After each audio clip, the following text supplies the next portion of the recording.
ओम शांती। आज 22/1/2026 चे महावाक्य आहेत साकार मुरली। गोड मुलांनो, तुम्ही रोज स्व अध्ययन, मुरली अध्ययन व दैवी व्यवहार याची वही ठेवा। रोज पडताळणी करा की माझ्याकडून कोणती चूक तर झाली नाही ना। आज प्रश्न विचारतात बाबा, तुम्ही मुले कोणत्या पुरुषार्थाने राजाईचा तिलक प्राप्त करू शकाल? उत्तर मध्ये बाबांनी 2 महत्वाचे पॉइंट सांगितलेले। पहिला पॉइंट, नेहमी आज्ञाधारक राहण्याचा पुरुषार्थ करा। संगम युगावर इमानदारीचा तिलक लावला तरच राजाईचा तिलक मिळेल। बेईमानदार म्हणजे आज्ञा न ऐकणारी। राजाईचा तिलक बेईमानदार बच्चे प्राप्त करू शकणार नाहीत, म्हणून इमानदार राहायचं आहे। राजाईचा तिलक प्राप्त करण्यासाठी दुसरा महत्वाचा मुद्दा बाबा सांगतात, कोणताही रोग वैद्यापासून, शिवबाबा वैद्य आहेत, डॉक्टर आहेत, तर शिवबाबापासून कोणतीही आत्म्याची बिमारी, रोग लपवायचा नाही। लपविले तर बाबा म्हणतात पद कमी होईल आणि बाबांसारखं प्रेमाचं सागर जेव्हा आपण बनू तेव्हाच राजाईचा तिलक आपल्याला प्राप्त होईल। आज मुरलीमध्ये बाबांनी खूप महत्वाचे काही पॉइंट सांगितलेले आहेत। त्या महत्वाच्या मुद्द्यांवरती आपण लक्ष देऊया। बाबा म्हणतात अभ्यास, मुरली अध्ययन म्हणजेच ज्ञान आहे, समज आहे आणि समजच्या आधारेच आपण श्रेष्ठत्वापर्यंत पोहोचू शकतो। बाबा म्हणतात श्रेष्ठ पद मिळवण्यासाठी श्रेष्ठ पुरुषार्थ करावा लागेल। पुढे बाबा सांगतात हा गीतेचा एपिसोड चालू आहे, ज्ञान सांगणं चालू आहे आणि ज्ञान धारण करून राजाई प्राप्त करण्याचा योग चालू आहे, ज्याला बाबा राजयोग हा शब्द वापरतात। बाबा म्हणले तुम्ही मुले अज्ञानाच्या झोपेमधून जागे झाला आहात, आता तुमचं कर्तव्य आहे बाकी जे झोपलेले आहेत, अज्ञानाच्या झोपेमध्ये आहेत, त्यांना जाग करण्याचं कर्तव्य मुलांना करायचं आहे। पुढे बाबा सांगतात आठवणीच्या बळावरच तुम्ही पूर्ण विश्वावर राज्य करणार आहात। जसे कल्पाआधी केले होते तसे पुन्हा करायचे आहे, फक्त पुनर्निर्माण करायचे आहे। बाबा म्हणले भक्ती आता भूतकाळ आहे, भक्ती आपण खूप करत आलो द्वापर युगापासून, भक्ती भूतकाळ आहे आणि भूतकाळातील बाबी आता पुन्हा नाही करायच्या। त्या भूतकाळातील बाबी भक्ती उतरती कलेचा आधार होता, आता ज्ञान मार्गामध्ये चढती कला आहे आणि बाबा आपल्याला चढती कलामध्ये घेऊन जाण्यासाठी आलेले आहेत। आता उतरती कलामध्ये जाण्याचा वेळ संपला। बाबा म्हणतात त्या शाळेमध्ये सुद्धा कॅरेक्टर सर्टिफिकेट असतं, व्यवहार, चालचलन आपल्या टीसी वरती वगैरे लिहिलं जातं। तर बाबा म्हणतात इथे सुद्धा दैवी कॅरेक्टरला आपल्याला धारण करायचं आहे आणि त्या दैवी व्यवहार, दैवी आचार विचार याच्याच आधारे आपल्याला भविष्य पद मिळणार आहे। कर्मेंद्रियांचा दरबार रोज लावणं जरुरी आहे।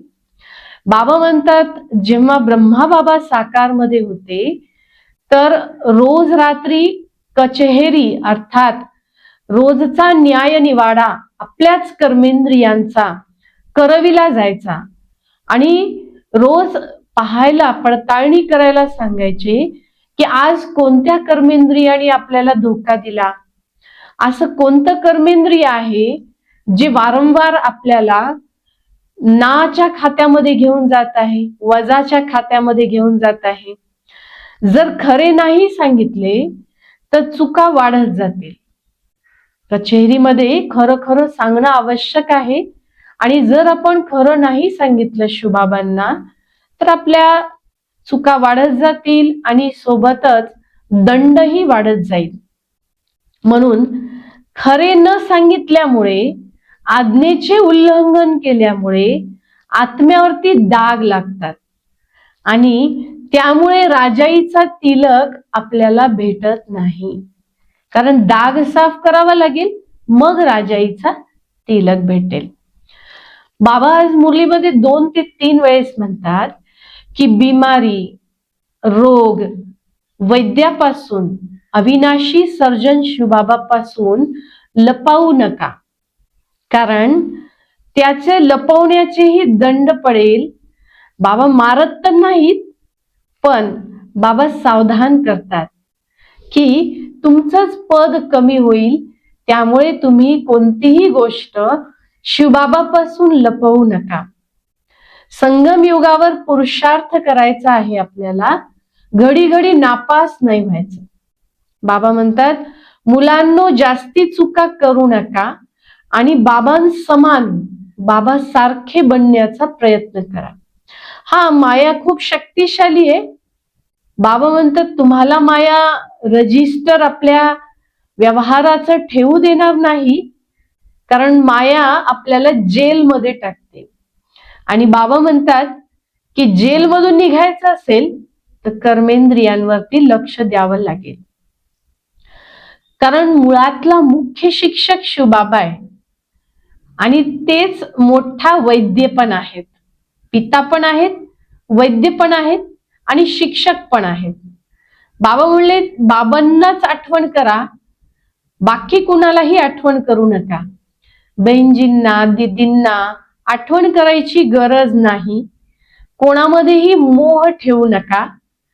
यात खूप मोठी मेहनत पाहिजे. ज्यांना दुनियेच्या वैराग्य आलेला आहे, दुनियेचा वैराग्य, अति जास्त प्रेम कोणामध्ये ठेवायचं नाही. का नाही ठेवायचं तर बाबा सांगतात ही दुनिया आता संपणार आहे. संपणाऱ्या दुनियेमध्ये जर मोह लावला तर मोह अडकेल आणि मग अंतिम जी अवस्था असेल त्यामध्ये पद हलकं भेटेल. आत्मा समजणे, जागे होणे आणि शरीर समजणे म्हणजे अज्ञानाच्या झोपेमध्ये झोपणे. बाबा म्हणतात तुम्ही जागे आहात आणि जागे दुसऱ्यांना करायचे आहे. जितका वेळ मिळेल कामकाज करताना सुद्धा शिवबाबांना आपल्याला खूप मनातून आठवण करायचं आहे, कारण वेळ थोडा आहे, प्राप्ती जास्त करायची आहे. आत्मा शरीराद्वारे बोलते, शरीर आत्म्याद्वारे बोलत नाही. शरीर आत्म्याद्वारे बोलत नाही, आत्मा शरीराद्वारे बोलते. आणि पुरुषार्थामध्ये कधीही निराश, उदास आपल्याला व्हायचं नाही. बाबा म्हणतात अतिंद्रिय सुख आणि खुशी विचारायची असेल तर माझ्या मुलांना विचारा, कारण ही खुशी आणि हा आनंद बाबांकडून आपल्याला वारसा हक्कामध्ये मिळतो. बाबा म्हणतात तुम्ही 84 जन्माचा फेरा फिरलात आणि 84 जन्म भोगून आता शेवटी गुलाम बनलात. भक्तीमध्ये म्हणतात मी गुलाम तुझा. कोणाचा तर मायेचा गुलाम. आणि माया या गुलामीतून सहज मुक्त करत नाही, तर शिवबाबांची आठवण, तीव्र आठवण आपल्याला या गुलामीतून स्वतंत्र करते, मुक्त करते. बाबा सांगतात गंगा स्नानाने जर आत्मा पवित्र झाली असती तर द्वापर युगापासून अनेक जन्मामध्ये अनेक वेळा आपण गंगा स्नान केलं, मग आत्मा पवित्र का नाही झाली?